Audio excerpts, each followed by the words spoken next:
ایک دفعہ کا ذکر ہے کہ حضرت موسیٰ علیہ السلام کو اللہ تعالیٰ نے حکم دیا کہ سمندر کی طرف جاؤ، وہاں 3 کشتیاں ڈوبنے والی ہیں۔ حضرت موسیٰ علیہ السلام فوری حکم الہی کی تعمیل کرتے ہوئے سمندر کی جانب چل دیے۔ ساحل پرسکون تھا۔ بہت دور سے ایک کشتی آتی ہوئی دکھائی دی جو آہستہ آہستہ ساحل کی طرف بڑھ رہی تھی۔ ابھی وہ کنارے سے کچھ ہی فاصلے پر تھی کہ حضرت موسیٰ علیہ السلام نے آواز دی کہ اے کشتی والوں، اللہ کا حکم آنے والا ہے، ہوشیار رہنا۔ انہوں نے جواب دیا، آپ جانتے ہیں کہ اللہ کے حکم کو کوئی نہیں ٹال سکتا، ہم تو اس کے بندے ہیں جو حکم الہی کے پابند ہیں۔ کشتی والے ابھی یہ بات کہہ رہے تھے کہ اچانک ایک موج اٹھی اور کشتی ڈولنے لگی۔ سوار اپنے آپ کو بچانے کی کوشش کرنے لگے۔ اتنے میں ایک زبردست موج آئی اور کشتی کو اپنے ساتھ بہا کر سمندر کی تہہ لے گئی۔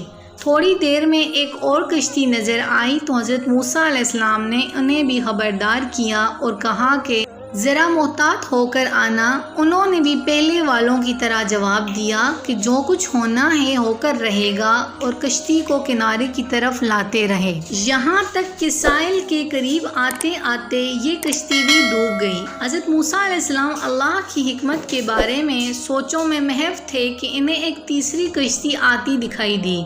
آپ نے حسب سابق اس کشتی والوں کو بھی نصیحت کی کہ دیکھو، اللہ کا حکم آنے والا ہے، اپنے گناہوں کی معافی مانگتے ہوئے ذرا محتاط ہو کر آؤ۔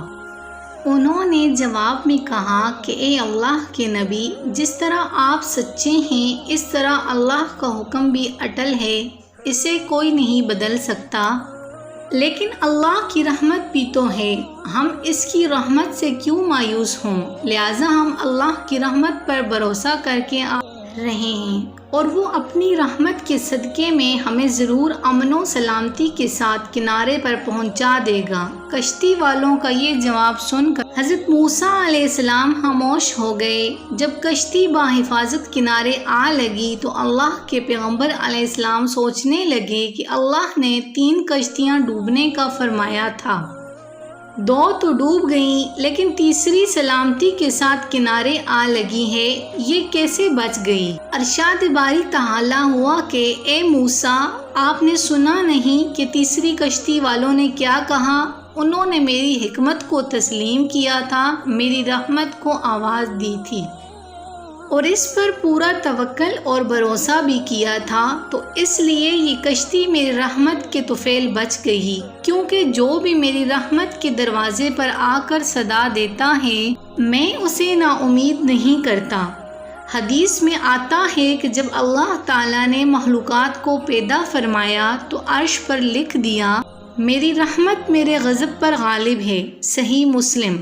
اگر آپ کو یہ ویڈیو پسند آئی ہے تو برائے مہربانی اسے لائک کیجئے اور ہمارے چینل کو سبسکرائب کر لیجئے تاکہ مزید آنے والی ویڈیوز آپ تک بروقت پہنچ پائیں۔ شکریہ۔